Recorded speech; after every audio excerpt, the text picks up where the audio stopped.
You're listening to the VICK757 podcast featuring Dwight and Michael Vick talking all things tech.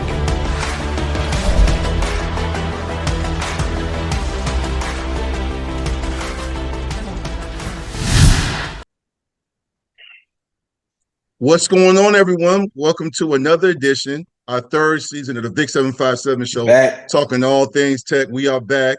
I know a lot of y'all been hitting me up in the DMs and on IG. Well, we back. We've been here, man. I know you've been looking for us. Yeah. So we wanted to make sure we gave you guys something to look forward to. Mike, man, how you been doing, babe? Yeah, what they thought we wasn't. Yeah, they did. Man, we VT all day. Yeah. VT to the last day. We're gonna always support. We had everybody in the back of our minds, trust and believe.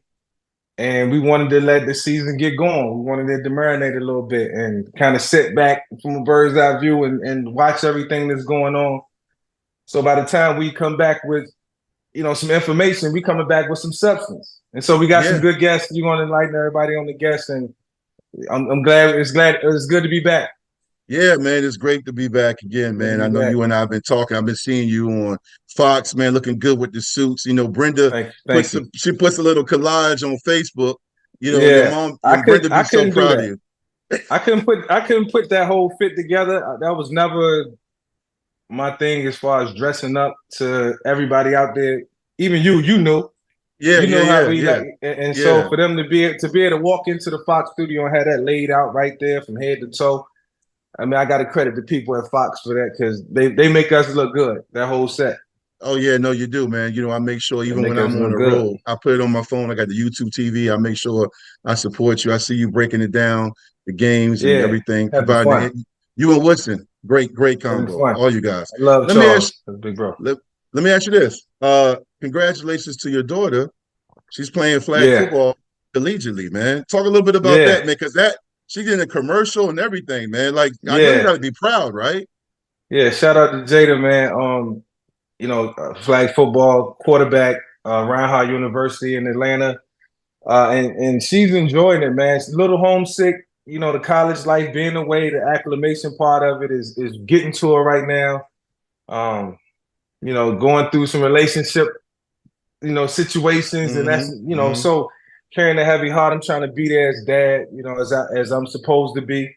And, try to help her and hold her hand as much as I can, but still trying to let it go, and let her grow up and see what life is all about. But I'm so proud of her. She had a chance to have a spot in the NFL commercial with the NFL flag and their partnership with, a lot of different, leagues around the world. And so, women's flag football is growing, and she's certainly one of the pioneers, and now that it's become an Olympic sport.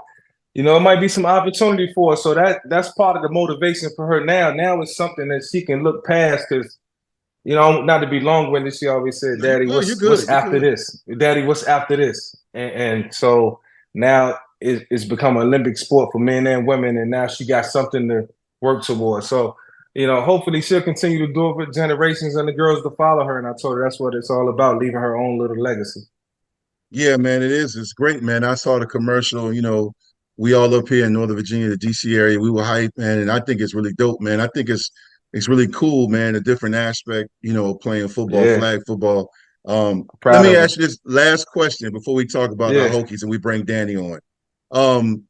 You obviously are one of the greatest quarterbacks of all time on a collegiate and professional level, but you're her dad. So do you kind of lay back in the cut and just enjoy it as a father, or do you kind of give us some feedback on just scheme and your thoughts and preparation? Because it's different when it's your child versus when you go to these camps and the V7 stuff you got going on. Is she receptive? Is she just like, Yeah. She's like, she's like, I'm like, listen. So I try to stay away from the scheme aspect of it because I want her to have fun. Yes. But as I watch the game and, me as a quarterback, I'm going to just at some point start to break things down. Like, how can this be simplified? Because I feel like that's what my coaches always did for me. They always simplified, if it makes sense, the offense so where we can all play fast. Sophisticated but simplified, if it makes sense. And Yeah. so I'll stay away from the X's and O's, and then I just try to work on her internally as far as like being a leader, and trying to be as vocal as she can sometimes, leading by example, little things that I see that can make her better and her teammates better. And I try to just lean on that. But once and then in the losses, try to coach a little bit in the losses and build confidence. Let her know that losing is okay. As long as you don't lose too much, but you learn from your losses, and so she's receptive. She's a sponge. Even when I think she's not listening, she's listening, and so she'll always come back and mention something from a long time ago. Yeah. Well, speaking of a long time ago, it feels like me and you and all the guys that played after us, Tech was Yeah. on top of college football, a top program, and then we hit a bit of a setback. Coach Fuente, the last few years, the program really hit some hard times. The transfer portal was popping in the wrong way. Yeah. We were losing guys. A lot of the streaks that we started had ended, from beating UVA to the bowl streak to just 10 games. When it comes down to it, Difficult. Pry's been in there, and he's come in. Last year was his first year. It was a rough start. Went 3-8. Didn't play the UVA game because of the tragedy at UVA. But this year, they're 2-1 in the ACC. They had some tough losses against Rutgers and Marshall, but now they find themselves winning 2 out of their last 3. They have a very good conference record at 2-1. And they have a bye this week, and they have a chance next week on Thursday night to play Syracuse, a team that they can beat, which would put them at 3-1. Right. Have you been able to check them out and do everything, or any thoughts so Man, far? this season, I've made it a point to watch 2 teams in college football every week on my way out to Fox. That's Colorado in this order: Colorado, Virginia Tech. And I even try to put the ACC network, shout out to the ACC network app on my phone to catch Virginia Tech because, I know Coach Pry has been preaching, and to your point in your stats, it's going to take some time. And over the last 2 to 3 weeks, we've seen guys play better. They've looked better. And, now that time is starting to come upon us. And we look a lot more organized as a team. It look like everybody's playing fast now. I really like the way Drones has been playing in terms of being competitive and showing that grit and doing whatever it takes to win. And as a competitor, we can see that. So that comes through coaching. That comes through pushing the guys and making sure that they do what's necessary. So we've lost some tough ones. We've been competitive in a lot of them. Some key mistakes and things that happen, but I think the mark of a good football team, and Dwight, is how you bounce back from the mistakes. And as of late, it hasn't been a lot of mistakes. Yeah. The thing about it is that I think when people ask me this, man, when I jump in some of the Twitter spaces, when people or different radio shows I come on when it comes to Tech, obviously, like I check for Tech. I look at Colorado. I peek at some of the other ACC teams like Miami, North Carolina. What I've been saying is this is not a rebuild for Virginia Tech. This is a build because everything for the Tech team this year and even last year is a first. Like when you and I were at Tech, we were building. Like y'all were the first team and only team to play the national championship. We was building. We were building, and then all of a sudden, based on what you did and the guys before you, the Antonio Freemans, the Maurice Shazos, the Jim Druckenmillers, all the linemen and the D linemen, Cornell, all of a sudden you had expectations. So Beamer and his staff built on that. Then it became expectations. Well, this is a new regime, even though you got Pry and J.C. Price and guys like Pearson that's been there in the program, but everything's a first for this team. They're learning how to win. So this is the first time ever that they've been 2-1 in the ACC. It's the first time ever this team has beat Pittsburgh. This is the first time ever they won 2 out of 3. So there is not a rebuild. It's a build where guys are learning how to win and build on something where hopefully if they get this right, 6 years from now, the expectations were clear. Because right now, they're establishing an identity. They're establishing a program where they want to see themselves so they can get the recruits, man. And it's a tribute to what the staff is doing, but also it just shows you how hard it is to build a program. Yeah, you know how you hear Deion Sanders keep referencing up. We like 8 to 10 players away. I think Mm-hmm. that's the same thing for Virginia Tech. And not to take anything away from the players that's on the field, like, these guys need help. You know what I'm saying? And Mm-hmm. and sometimes, when you're taking over a program where you inherit a lot of the players from somebody else, it just takes some time to get the guys you like. I like the guys that we have now because they're competitive, they're gonna get better. And then you just bring in a little bit more, add to what they got. Boom, you got a good football team. So I'm excited. I'm excited for our future. Yeah, man, and I'm excited, man. Because what we seeing here now with the offense with Tootin, him running the rock and him running Yeah, kickoffs. Even though we got smoked by Florida State at one point in that game, it was yeah. 22-17. And I told Right, some right. people watching the game, I was like, at the end of the day, Florida State's number 4 in the country. You're looking at a team where talent, depth, and speed and athleticism, that's what we're trying to become. So, Yeah, you and I played this game. That's obvious. So when you play against a team and you see where you want to be at, it's like, okay, that's where I aspire to be. We got to get recruits like that. We got to get speed and depth like their D line. yeah. I had Anthony Lambeau, and he told me to tell you what's up. Lambeau, Shout out to Lamb. Lambeau's on my other That's pod, and bro. Lambeau was talking about how when you guys played in the national championship, y'all played 92 snaps, and he said he went against Corey Simon and them, and they only Yeah, played that entire game maybe 27 snaps. And I said, right, really? right. And Lambeau was like, that's because Florida State's D line was so deep, they were rotating guys, 8, 9, 10 guys. I was like, on the deep. Yeah, He said, yeah. And that's the yeah, depth you got to have, the talent you got to have to sustain success and build on something, man. So, yeah. yeah, it's really good. You know why those guys was lined up like that at Florida State? Real talk. No, go ahead, go ahead, go ahead. Everybody trying to go to the pros. They like you looking at all the guys that came before you, like, oh, he played my position. He went to the league. Oh yeah, you gonna back up. You get rotated in. Bobby Bowden was doing a great job of recruiting back then. So that's what it Yeah, is, man. These days is how well you do that. Now you got the portal that takes precedent, but it's all competition. yeah.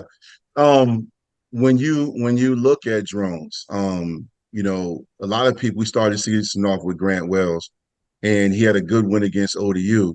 But Yeah, the offense that Tyler Bowen runs is more for a dual threat guy.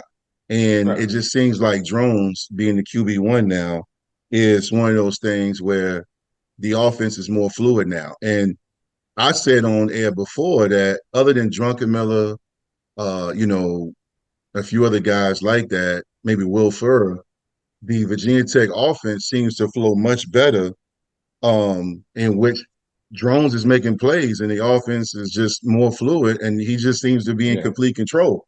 What are your early impressions of him? I'm impressed. I thought, he, got off to a fairly rough start, and I think it was because the passing game just really wasn't in sync.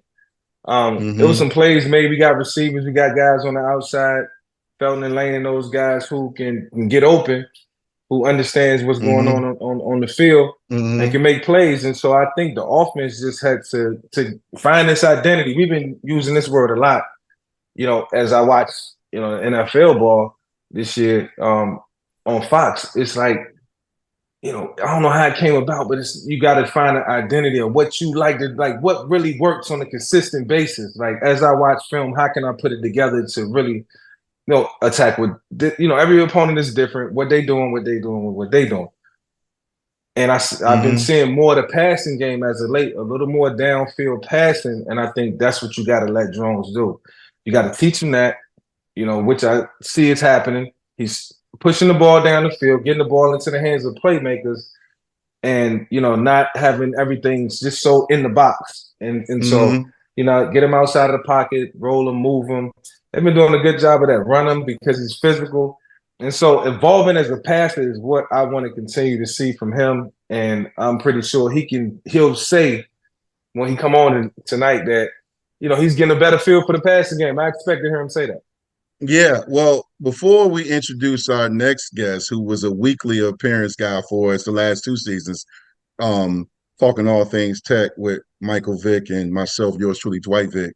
We're joined by Danny Nokes of 1067 The Fan and also my co-host of Victory Life. But Nope. Before we get D Nokes, Mike, you mentioned Drones was going to jump on. Bad news for everybody listening on Spotify or watching us on our YouTube channel. Drones just let me know that he's got strep throat and that he is not going to make it. So he wants to jump on with us next week. He's cool. at the facility. Catch him I said, during hey, game week. yeah, game week against Syracuse. So we'll probably do that early. Okay. So I Danny, like that happened live. I like that. Happened live. He We let just us need know. we just need to talk. We just need to talk a little ball anyway. I'm interested to hear what Danny got to say, and we got to continue to elaborate on things. Danny, we call it an audible. I don't know if you got my message, but we need you to stay a little bit longer. It just be like me and you, like we always do. Now we just adding cuz over here. So yeah, Danny, this is gonna be welcome, great, man. It's going on, man. So tell us tell us your thoughts, man. I know you got a lot to talk about with your Washington Commanders getting that win over Mike's old team. And then also your Hokies got that W, our Hokies. How you doing, man? What's going on? I'm doing good, gentlemen. It's great to be back with you on the VICK757 Show. Mike, it's been a while, man. It's good to hear from you. You guys got to be. How about Kyron Drones? How about him, though, guys? I mean, he has really sparked this offense over the last several weeks, hasn't he? Mm-hmm. I think the big graphic that everyone keeps pointing to from the win over Wake Forest this past weekend is over the last 20 years, Drones became one of just 3 Tech quarterbacks to throw for over 300 yards and rush for 50 yards in the same game. And that's obviously a very small group of people, the other two being Gerard Evans and Brian Randall. I'd say that's some pretty good company for old Kyron Drones, huh? Yeah, absolutely. Yeah, you know, man, the thing about it is, and I'm gonna just say this, man, like I was a Grant Wells guy last year and this year, but when you look at him and what happened with that Purdue game was rough because they had that long layover because that was the day the whole country was hit by those crazy thunderstorms and lightning. And then that was the game he got injured in, and he just looked limited. But I'm gonna take a page out of what Mike told me off air last year when him and I were texting and watching him when he went to the West Virginia game. And Mike came back and we recorded our episode, and he said, to me offline that I like Wells, but he never felt like he was in complete control of the huddle. When I look at, and that's not to say he can't do anything, but the other thing is, other than that NC State game last year when they led NC State 21-10 on the road on a Thursday night, Grant Wells had that run where he scored. But other than that, he looked reluctant and has been reluctant to run. When you look at Kyron Drones, he is in complete command. You see him when he threw that touchdown against Pittsburgh, he's yapping with the defenders like Marcus used to. So he's playing with that moxie and attitude where you feel like, yo, this is his offense. And to your point, Danny, in the last 2 wins at home, he was 12 of 19 for 228 yards. And read my numbers here. He had 5 total TDs. Against Wake Forest, he was 20 of 29 for 380 total yards. Most of that was passing, and 2 TDs. So 5 TDs in one game, 2 TDs in another, and they won 30-13. And of course, against Pittsburgh, they broke that point barrier too. So you're talking about a guy in 2 out of his last 3 games. It's starting to look like he's in complete control, man. Mike, we didn't pass and do all that. We ran the ball on 3rd and 6. We ran option. Yeah, I did. So when you hear those numbers, are you like, yo, this is what you got to see, or is it fool's gold because it's Wake Forest and Pittsburgh? Yeah, I'm a stat man. I'm always going to be a stat man. And yeah, it wasn't 2 of the better teams, in college football, but a win is a win. I'm gonna evaluate us as we go forward, always in terms of how we look against the best of the best. And Syracuse is a good opponent. It's a game that it's going to be very competitive. I think that's a spotlight game. I think that's a Thursday night game. I'm going to try to make it. I think that's going to be a game where, if we win that game, it do so much for your confidence. Like it's when it's a must have. It's like sometimes we say it's a must win. I feel like that's a must win. So in order for that to happen, everything has to fall in place. And, in a big spot, we know what this will do for our school and for people who are eyeballing, all these teams around college football. Like, get it done. That's the most important thing. But I like the progress up until this point, man. You can't be mad at a win. Can't No be mad doubt. at a win, and winning, breeds confidence. So keep it consistent. Stack some wins. You got to stack some. 2 in a row, 3 in a row. I want to see that. Yeah. Danny, what did you love about the Wake Forest game? Obviously, Wake Forest was coming into the game 3-2. It wasn't like there was a juggernaut Wake Forest team, but again, Virginia Tech's not in a position to take any team for granted. What were your thoughts about that win, last weekend against Wake Forest? 3:30 kickoff, homecoming weekend, great weather, and Tech got the W, man. What were your initial thoughts? Well, I've tried to remain positive when it comes to this team this season and this coaching staff, really, because we've kind of had to have some tough conversations for the first couple of weeks, right? But I think that they're starting to get their mojo back, and I think from a Virginia Tech football standpoint, a football program standpoint, right? Because Brent Pry is still, I think, trying to figure out how to best manage games as a still relatively new head coach. I think the same goes for his coordinators, right? I think the same goes for those guys, Bowen and Marv. So everyone's still kind of trying to figure out what works best within a game, and then also trying to figure out where the guys on their roster fit in best to their game plan.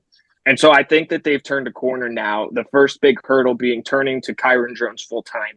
And any sort of positive discussion about this team has to start with him, because Dwight, you mentioned what his home statistics look like over the last several games. They're outstanding, absolutely outstanding. And you can see the whole offense, not just Drones going into the huddle with more confidence. It feels like the whole offense has more confidence. And there's just a much greater chance of this offense actually hitting on a big play, because Drones gives you that added dimension with his legs. So there's really no way that conversation starts with anybody but him. But I really also have liked the way that Tootin has played over the last several games. Yes. He didn't have his most efficient day against Wake Forest with 30 yards on 13 carries, but he did get back into the end zone. We've seen the kind of explosive player he is with the kick return against Florida State, not to mention all the productivity he had against Pittsburgh. They're going to need him down the stretch if they're going to get to 6 wins and get to a bowl game. Everybody. That's right. And Mike, another guy that I like that they're giving the ball to more now that he's healthier, Malachi Thomas. He's someone that he's missed a ton of years due to injury, and the guy is finally getting back to being healthy. They only gave him the ball 6 times against the Demon Deacons, but he ran for 35 yards, good for 5.8 yards per carry. That's absolutely fantastic. And so all that to praise the skill players, I think the offensive line has improved too. So and really, I think it goes back to what the offense has done in terms of game planning. Tyler Bowen sort of switching things up, figuring out how to put Drones in positions to make plays, put Tootin in position to make plays. And how about guys like Jalen Lane, who is an absolute stud, stepping up in the absence of Ollie Jennings, who they haven't had for several weeks at this point. So there's so much positives to take away from Tech over the last several weeks, and I think there's even plenty of positives from the Florida State game to take away. I don't think that really anyone expected Virginia Tech to go down there and beat the number 5 team in the country. But they kick off the second half. Virginia Tech takes it to the house, and we got a football game. And I think Florida State's, the reason that they're the number 5 team started to show there in the second half, and they started to pull away. So when Virginia Tech is matched up against a team that's, closer to around their punching weight, they're showing that they're starting to figure things out. And there was a lot of negativity around whether or not this team would even get another win after losing 3 in a row. And what can I say? I mean, it hasn't just been the offense either, guys. It's Antoine Powell-Ryland, one of the top 5 pass rushers in the league. They're playing good football right now. 757 guy. He's from P-Town. Right. Nice. Yeah, he transferred from Florida, right, Danny? Didn't he transfer from Florida? He transferred from Florida, I believe, right? I believe so. He came from Florida. He came from Florida, man. He came from Florida. Yeah. Mike, that's what I was going to ask you. I'm glad we started this show a little later, because Danny, I was saying earlier to everybody watching, now we got some substance, we got some things to talk about, but I'm gonna take y'all down the road a little further. Danny, you just mentioned we lost a couple, and some people thought we wouldn't even get a win again. Moving forward, like, what do y'all think what's y'all realistic expectations of the team? Like, what do y'all see us sitting, or where should we be sitting 5 weeks from now? What's the expectation? I just want to hear it. Like, I want to, let's talk in depth. Like, hold on, I'm about to pull the schedule. Go ahead, Danny. I'm gonna let you go first. Like, to feel good about this season. Yeah, you in your man cave. You got all that stuff in front of you. I got to pull it up on my phone here. Go ahead. That's true. I gotta look at you going to the schedule? Yeah, I got to look at the schedule. I'm looking at it too. I'm looking at it too right now, Mike, and I mean, with so many young players on Virginia Tech's roster, I'm not going to look at any of these games and say they should go and win that, except for UVA. I'll say that this Tech team is good enough to beat UVA now by a couple of touchdowns. Now, that's not something I would have said a couple of weeks ago. That's maybe the only game I see on the schedule, and they're going to have to go to Charlottesville this year, but that's the only game I feel they are definitively. Well, maybe Syracuse as well, and we'll see, because they're coming. Virginia Tech gets a bye this weekend. They're going to play Syracuse on a Thursday night in Lane Stadium. I'm pretty confident that the Hokies, with some extra time to prepare for this one, Mike, that they're going to come out ready to play, similar to the way that they did against Wake Forest. I think that Syracuse is going to be a good barometer for where this team is at. Not that they're one of the better teams in the ACC, because they're not. They're 0-3 in the league, 4-3 overall. Game. Still a winning record, And I love Dino Babers. Dino Babers is a great head coach. He's a great dude. I've interviewed him several times down at the ACC kickoff. He's an awesome guy. But I like where Tech is at, coming off a longer time to prep with the bye week this weekend. Have to play on a Thursday night, but that's when Lane Stadium shines, baby. And Virginia Tech, for so many years, be energized. That's right. And for so many years under Fuente, so many years under even for the first year under Brent Pryett, this team struggled to play and play well at home. So I think they're starting to get a little bit of that back-to-back ACC wins against Pitt and Wake Forest at home. So I think they keep it rolling against Syracuse. Our stadium be rocking. Our stadium be rocking right now. Yeah. Oh my God. Yo, it's so motivating. Yo, it's nice. It's so motivating. It's motivating through the TV. Yeah. Well, I was talking to Keith Willis, man, great tight end that played from Norfolk, played at Virginia Tech, man, in the early 2000s, late 90s, and we were talking about the Virginia Tech experience when it comes to football games. And I've always said the entrance is electric, but what made Lane Stadium so great to play in was the interest, and then you had a product on the field that matched the energy of Hokie Nation.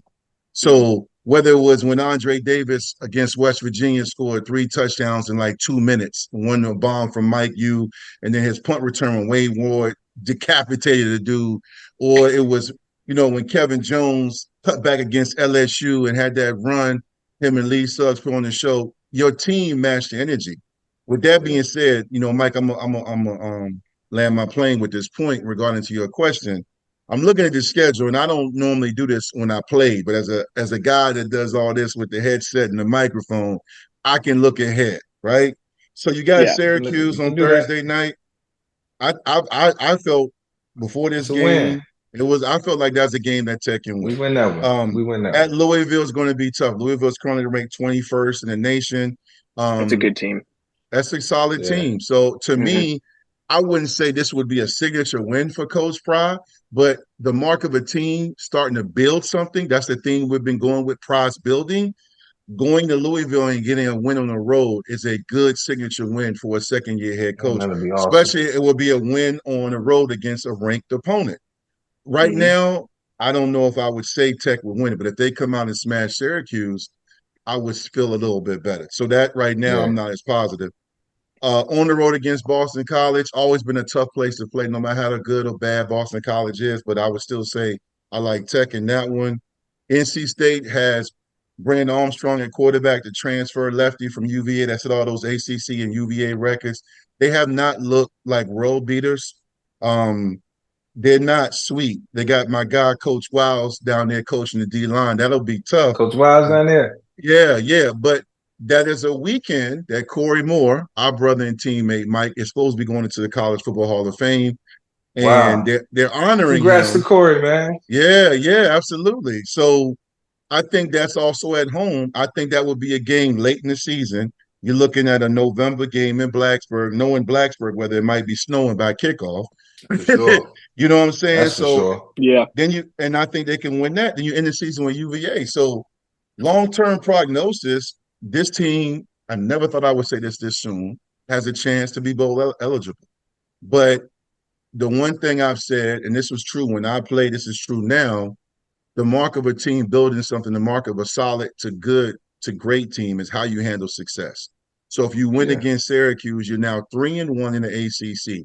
How does Kyron Drones, Tootin, Jalen Stroman, how do those guys, the leaders on the team, the coaches on the team, keep guys focused and how do they handle success? That will be the key factor because Virginia Tech historically has handled success hit or miss, meaning you always have those great wins, then we always have those head-scratching losses where we don't always finish what we started. You can go back as far as when Fuente and company had that great one against Florida State, and then they turned around and they wet the bed against ODU.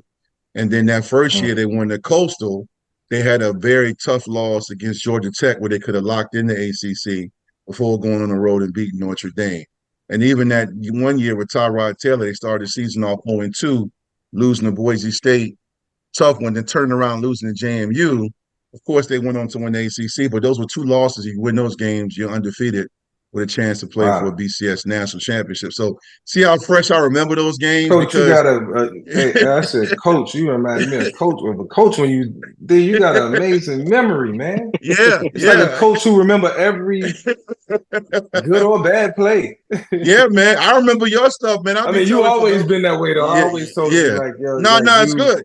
Yeah, I remember your stuff, Mike. Yeah. You know, but you know, at the end of the day, man, like, I just think Tech, you know, obviously we're rooting for them. That's our squad, but I feel like I'm eager to see how they handle success and disappointment. So far, they've handled disappointment pretty well because they stand in a good position at 3-4 overall, 2-1 in the ACC, with a lot of injuries, a lot of adversity. But I think a lot of injuries. Ollie Jennings, I think so we beat Syracuse. We what? 3-4? 4-4 overall and 3-1 in the ACC. Yep. We'll be 4-4. We beat Syracuse. 4 and 3-1, 3-1 in the ACC. That's our game to catapult us to a level up. We level up. We beat Syracuse. You got to feel good about that, because now you back to even par, and now you can start looking down the road. That's when you pull out the schedule and hey, look at the schedule and know what's coming and start getting mentally prepared because these gonna be games where we're gonna have to be really, really locked in. See, I try to always go through the schedule and say, okay, I see Rutgers, Pittsburgh, West Virginia. I'm like, all right, cool. I got to take care of UAB. Go ahead and take care of them because I know it's a gauntlet coming, and I just want to be super sharp and on top. And it was like that when I played, in the NFL. It's like you almost got to become trained to like your path to success.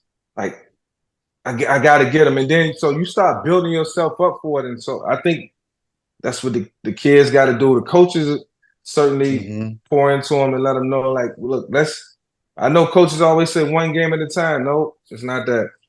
It's not that. Like you conquer one opponent to show them on film, you got to have them on pins and needles. You got to have them on pins and needles. So let's smash them. And so I think, man, we beat Syracuse, and then who's after that? Who we got after that?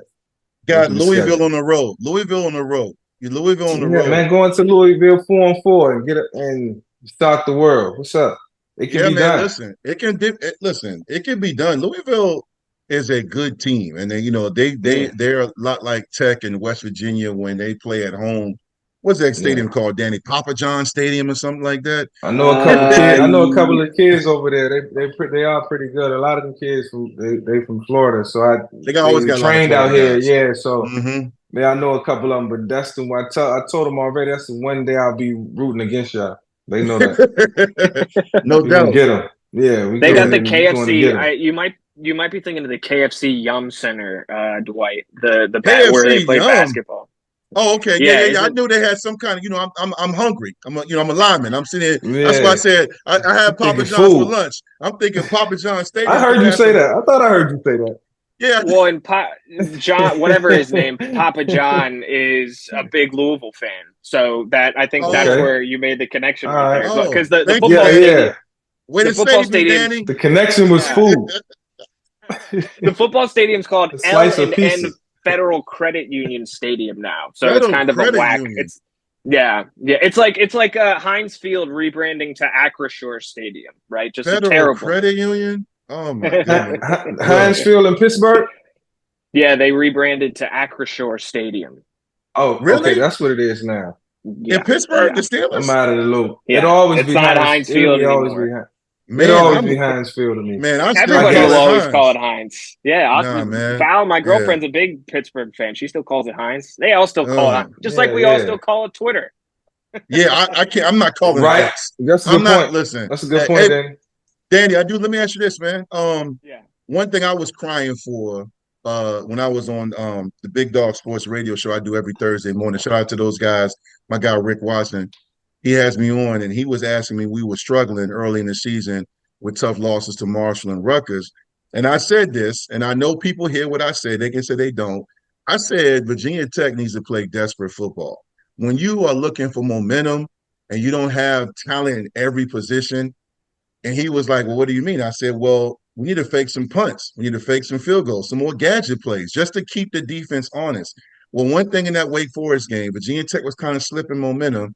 They had that fake punt. We saw in other games where they did a flea flicker, a half, double reverse pass.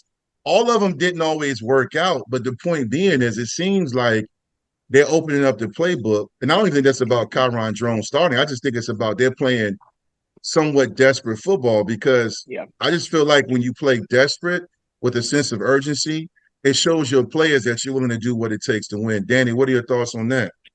I think that's a great point, Dwight. And just piggybacking off of what I said earlier, I think you're exactly right that it's not just them opening up the playbook for Kyron Drones. It's them just opening up the playbook in general because they realize that they've got to start winning some of these games that they should be winning right now.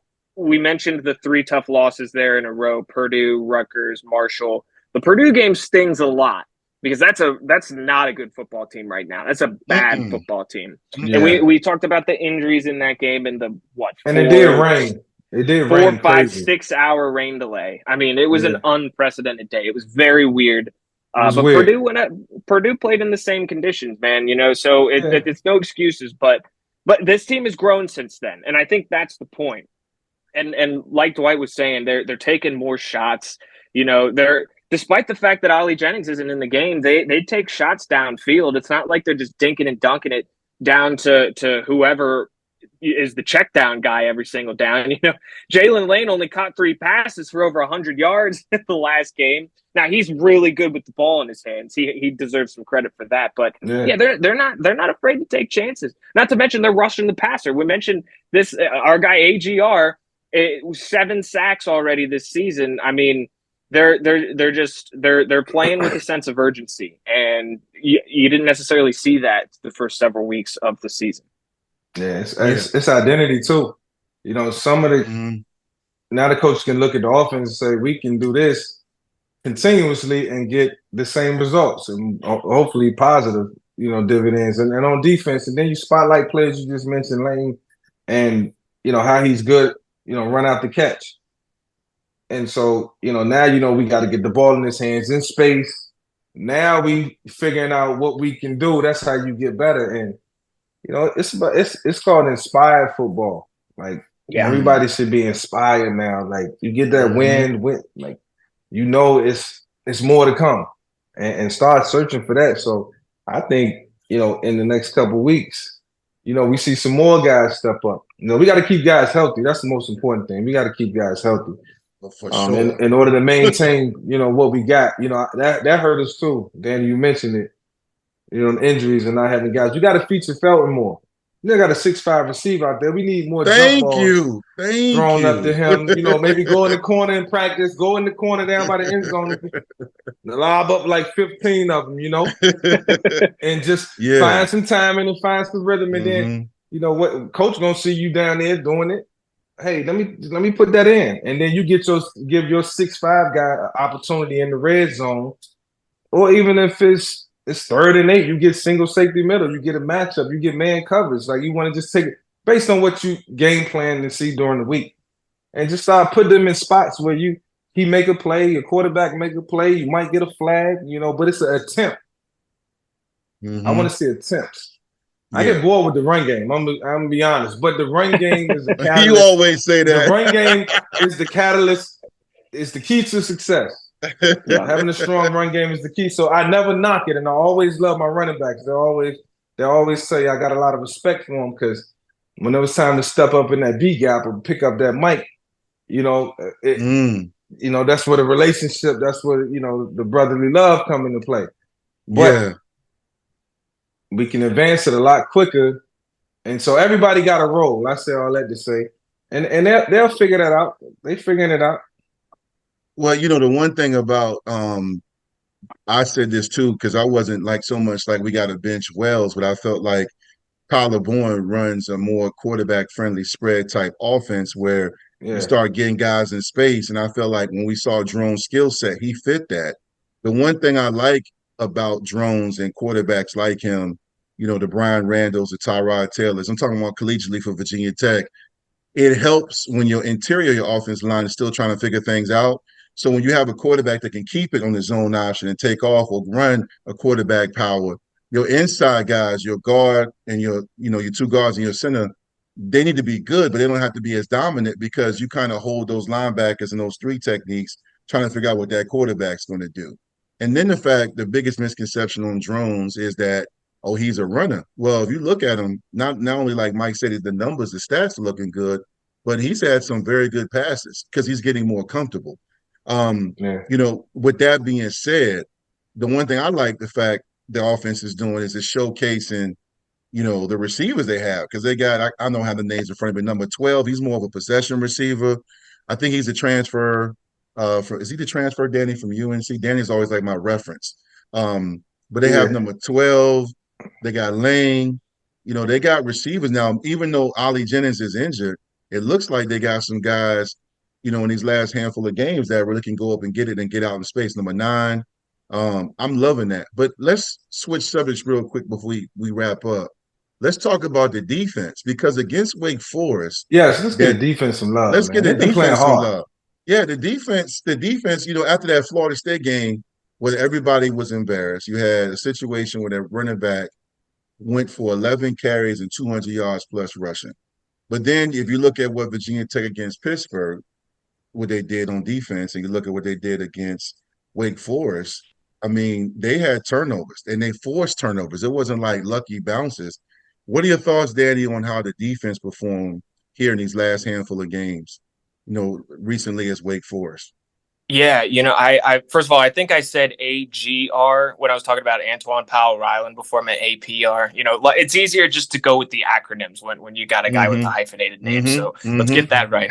APR. I wanted to spotlight, though, another guy who I think has been playing inspired football, to borrow a phrase that Mike used. I like inspired a little bit better than desperate, by the way, Dwight. Don't do that. Don't do that. I mean, no, I understand. Inspired sounds great. Same thing. Desperate. If I'm inspired, I'm desperate to do something.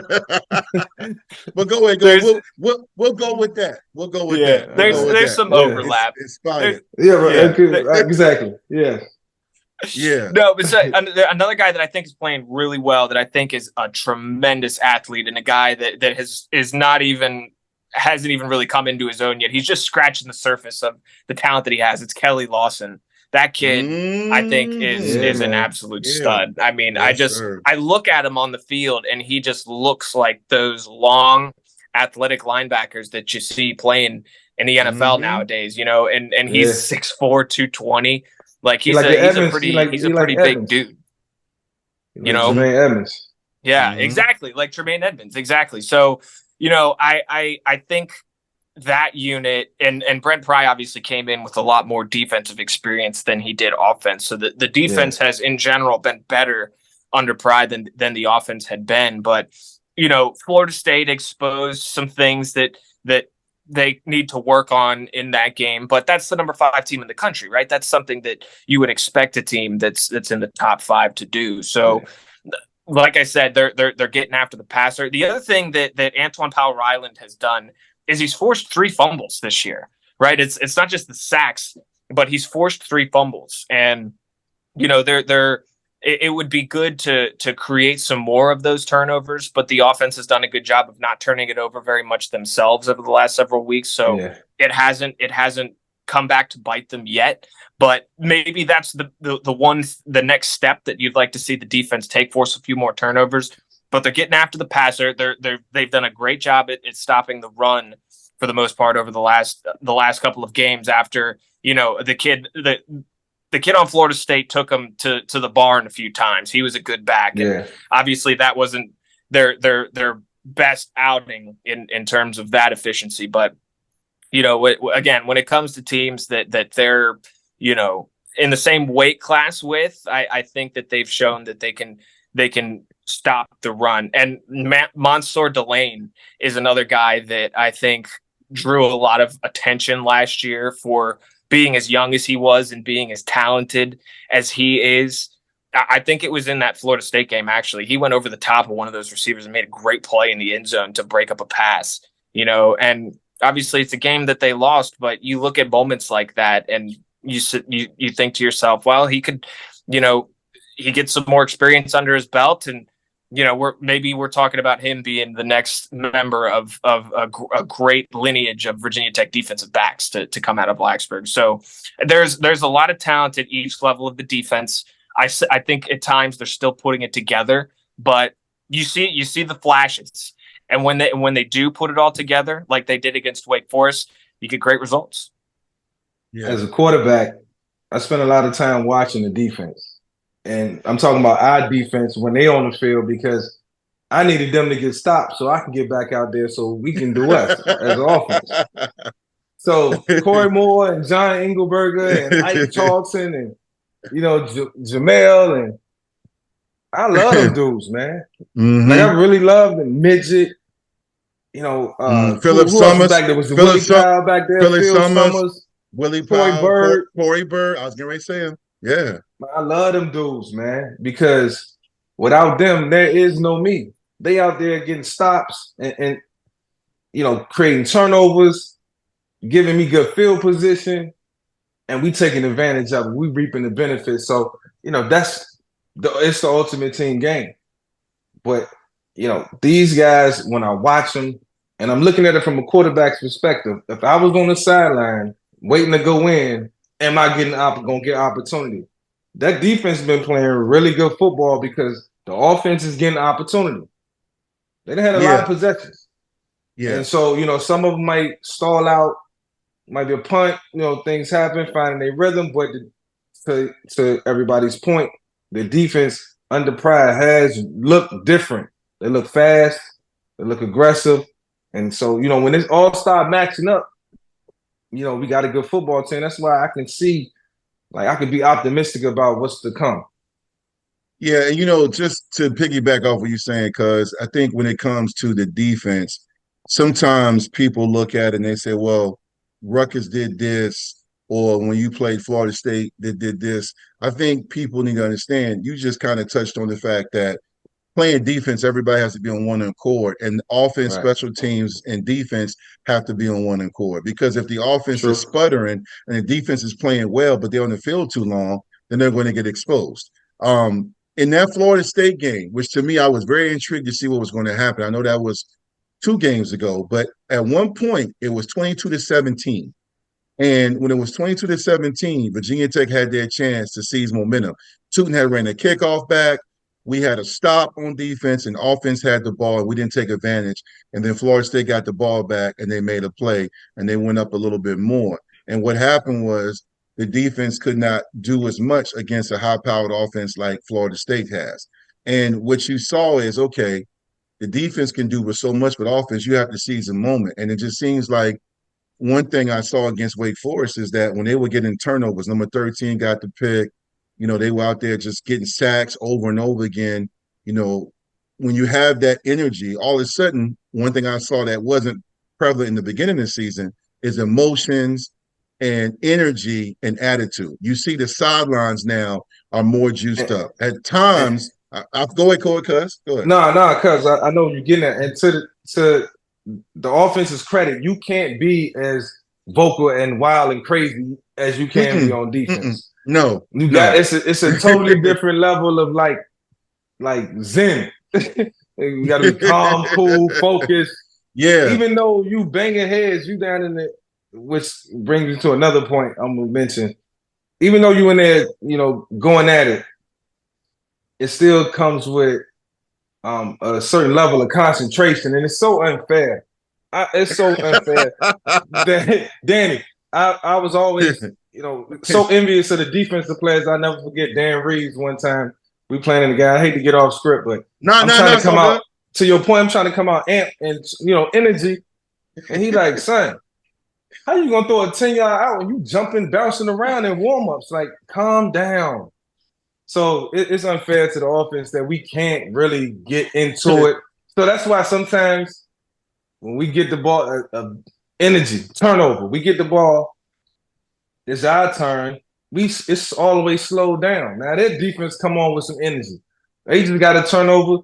We gonna get a turnover. Now they super hype on the defensive side of it, and it's different for the offense. So we can't get all into the game. Hey, so it's unfair. It's unfair. Hold on, I want to ask you. I know that was a tangent, nah. I want to ask you. To all the Hokie fans out there, that's real. You said quarterbacks can't do this. Your boy, you know him well, Brady was one of those guys that was out there headbutting Ray Lewis and Terrell Suggs and running around. What made him? Is that why he's the GOAT? Was just because he? That's why he the GOAT. He's in a totally different stratosphere. That's why he the GOAT. Like you seen him headbutted a man in a helmet. Like he headbutted him, and then went out and went 30 for 38. Like this is me. I'm just cuss. I'm too small for that. Danny, we're getting ready to wrap up, man. I appreciate you adjusting with the Audible, man. And to our fans listening and watching, Danny. Next week we're going to have our regular episode with guests, current and former players. Also, we're going to do our Hokey trivia. We're not doing Hokey trivia, so get your mind right. That was our most popular segment last year. But before we do our Hokey shout-outs, we will do Hokey shout-outs. Danny, man, is there a guy on defense? You mentioned Lawson, who I was in love with his game last year, especially that game against Georgia Tech where he had the batted pass, interception, and touchdown. A game Tech should have won. Is there anybody else besides the DN that's really, shown you, what? This is a guy that we can build around? Because one of the things I said on I was on Hokey Hangover podcast is Pry has to get his Mount Rushmore guys. And what I mean is when Beamer got his guys, and there's certain players that are program changes. Of course, we know Mike was one, Kevin Jones, Cornell Brown, guys like that, where you look back and say, hey, man, when they got this guy, Corey Moore, Tyrod, who on defense, I won't say this is Pry's Mount Rushmore guy, but who on defense is a safety, a secondary player, a linebacker, someone that you're like, hey, watch out for this guy because he's got this many years left, and I think he could be a guy that could be a huge all-conference player or somebody we can feature. Well, I think it's a good question, Dwight. And I actually listened to that segment that you did with them because I thought it was a good question. And you're right. It's interesting how this always shakes out, right? It always seems like there's that program changer that you're chasing when it comes to this level of college football. And there's been a couple of guys that I've already mentioned that I think belong in that conversation. One of which is Mansour Delane. I think is just a sophomore.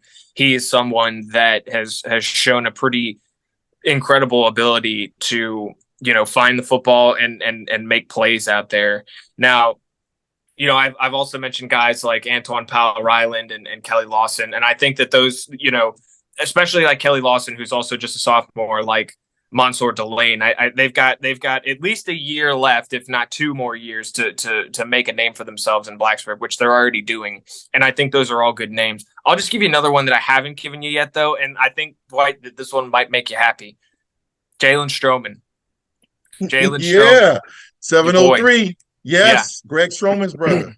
Yeah, I think he's starting to step up and he's making plays. I like him there at the safety position, already 41 tackles on the year, but I think he's one of those guys that can become a leader in the locker room, with the family ties to Blacksburg. And that alone obviously doesn't make you a leader, but I think for someone that comes from, that family, that background, and that had that success in Blacksburg, and just, hearing you talk about them and knowing where this guy is set up for success, he's someone that I think has shown some pretty incredible improvement in the last year for one thing. But, he's also, he's starting to make some plays. Now he's a little bit older as a junior, but he's someone that I really like a lot. And he wouldn't necessarily be Pry recruit, I suppose, since he's a junior. I guess he would have been a part of one of Fuente's final recruiting classes. Fuentes. History won't remember it that way if he makes his biggest plays for Coach Pry's team, right? we just got to keep him now. It's like they're recruiting all over again out there. It's like year to year, man. That's the scary part about all this, man. That's why you got to have a grit. You got to be ready for whatever. You got to keep this guy. We got to keep. Got to keep a nucleus. Yeah. Real quick too, before we wrap up, there was one thing I wanted to say to Mike that it's burned into my head, and I always have to fan out a little bit here when we get to do these segments. So, Mike, the Commanders played the Falcons this weekend, right? Yeah, last weekend, right? First of all, my favorite football player of all time is Sean Taylor. And you had the chance to play against him when you were the starting quarterback for Atlanta.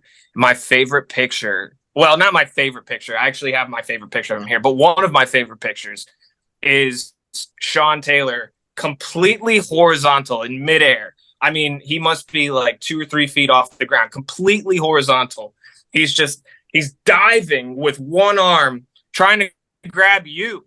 And he can't get to you. And I just think he's got like one hand on your hip. And I think is a good indicator as to the athlete that you were at that point in your career. To take someone like Sean Taylor and him not be able to catch you like that. It's so cool, man. I always, whenever I see Falcons Commanders, that's literally the first thing I think of. And you guys won that game, so congrats. That's awesome. That's awesome that you think about Sean. He's one of the game's greatest safeties. Gone too soon, that's for sure. He in that game, he was like stalking me. And like, if you ever, like, to those who seen Sean on the field, he was like 6'4", like long arms, kind of hunched over. And he's just somebody just stalking you throughout the game. And I made it a point to stay away from Sean Taylor in that game. He was so strong. I was running away from him. He pushed me out of bounds. He pushed me all the way to like where the cheerleaders, like where they reside. I'm talking, and all my days, nobody has ever pushed me out of bounds that far. So if it would have been by the bench, I would have rolled up under the bench. Yes, sir. And he was really, really, really, really smart, really, really competitive. And fun to play against. Like I said, man, he's one of the game's greatest safeties for sure. Good times. Yeah. Well, Sean Taylor, one of my favorite moments in Hokie history was when Marcus came in the game, when Miami came to Blacksburg with that 30-plus game winning streak. And that's the infamous game when D'Angelo Hall took the ball from Roscoe and stripped him, and Eric Green and those guys picked off Brock Berlin. But in that game, Kevin Jones ran the ball well, but Marcus came in off the bench and threw a touchdown pass to Ernest Wilford, and Sean Taylor was in coverage. And really? I remember this like it happened last night, and the reason why is because I was talking to my wife, Shanice, and our family. We always watch the Tech games together, and I said, yo, he just scored on Sean Taylor. And you got to understand something. I knew then Sean Taylor was a special player. And I remember when Ernest caught that ball, I said, man, that was a huge touchdown. And Marcus had the courage to throw it, and it was a dime. It was a great time. I bet Ernest still telling them stories to his kids and grandkids and all his boys when he's sitting around having a drink, To this He day, should. hey, man, I beat Chantel over the top. Yeah. Google it. Speaking of grandkids and kids and reflecting, man, like we did the season 1 and season 2, man, we always end our show before we close out with Hokey shout outs, man. Once again, just to remind our listeners on, listening to us or watching us right now on our channel. Check us out. This is a part of the show. Yeah, make sure you subscribe. This is the part of the show where each one of us, and usually, I guess, but Danny, you on here full time with this segment. Shout out anybody. It could be a tech professor. It could be somebody that, the cleaning crew. It could be a teammate, a player you admire, current, former player, whatever, man, that you just want to honor real quick and give them their flowers and shout them out, man. I'll go first to set the tone.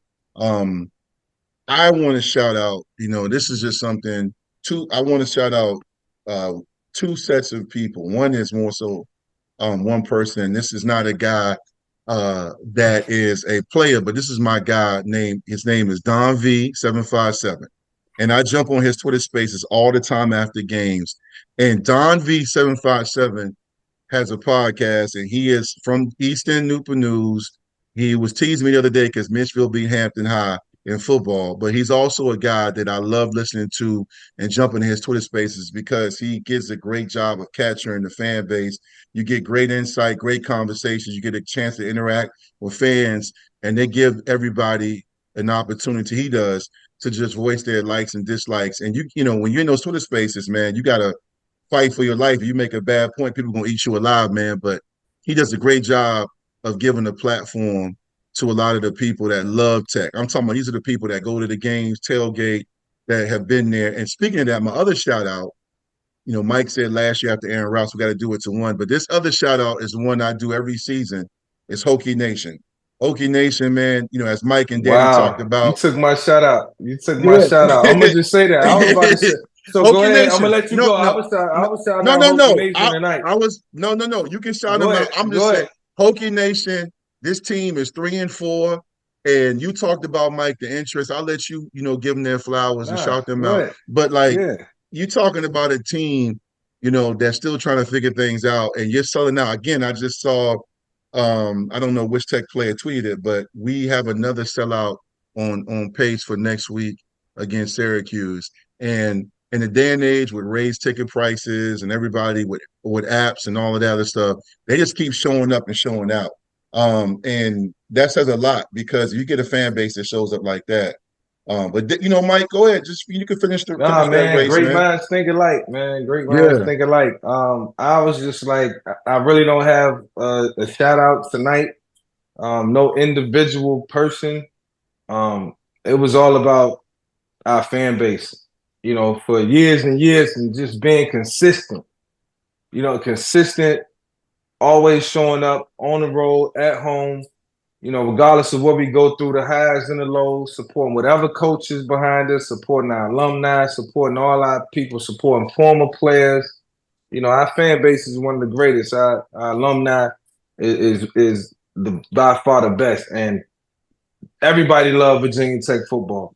Everybody loves Virginia Tech football. We all come out for it. So, shout out to the guys on the field for being competitive. Shout out to our fan base for showing up and being super turned in the Sandman and all that, entering the stadium. You can feel it through the TV. It's the best place, one of the best places in college football. So it is what it is. Mm-hmm. Danny, what you got, my guy? I got a couple of quick ones for you. So, Dwight, you're aware of this. I think I did a similar shout out on one of our episodes of the Victory Life podcast, but I'm going to bring it up again because Virginia Tech is a family school, right? And nobody knows that better than you guys, right? The Vicks, you guys have a great tradition there. The Fullers, right? There've obviously been a lot of really great families, the Edmonds that have come through. Well, in the spring, the Nokeses became a family of 3 Hokies, with 3, myself and my 2 younger brothers now officially having been graduated from Virginia Tech. The last of which, Brady, Bill Nokes, as he's known in Blacksburg and by everyone that is familiar with him.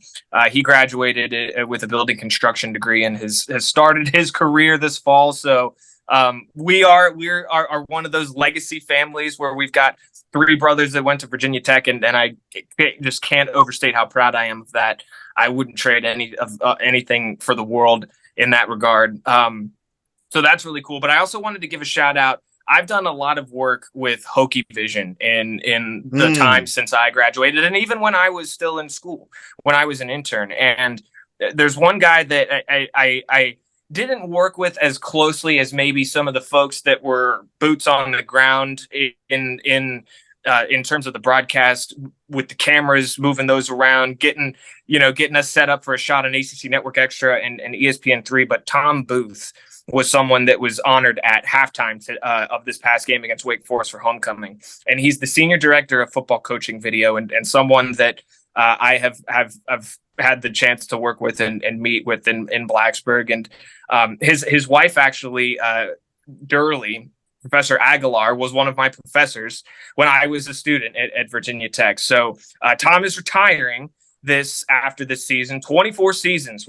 with Virginia Tech. So tip of the cap, shout out to Tom. That's an awesome achievement. And like I said, his wife is one of in Blacksburg. So great career, great school, great town, man. Yeah, and look, real quick, I cannot believe I just remember this, but shout out to the great Hall of Fame tight end Mike Burnup, who played at Tech, who called games when me and Mike played back in the day when Beamer first got there. I saw a few weeks ago he had his 500th game called. That's crazy. Yeah, man. Burnup been around for a long time, man. Long time, man. Funny guy too. He will roast you on the low, but he's also he also is got great insight, man. And that's something that many people can't do, and that's remain dedicated and committed. And we are dedicated and committed to Hokie Nation, man. Mike and I are back along with our little brother Nokes Notes, Danny Nokes in the building. Everybody, thank y'all for joining us. Tech's off this week. We back at it next week. We're gonna have our guests, Hokie trivia. For those traveling to the game next week, be safe. And also make sure you subscribe to our channel, VICK757 Show, talking all things tech. Victory Life, also my show. Check out Mike on Fox, the V7 Experience, all things he's got going on in the nation. And Danny Notes jumps on 106.7 The Fan DC, talking Commanders and Terps and Caps and Nats and everything DC. All right, ladies and gentlemen. All things football, baby. That's right.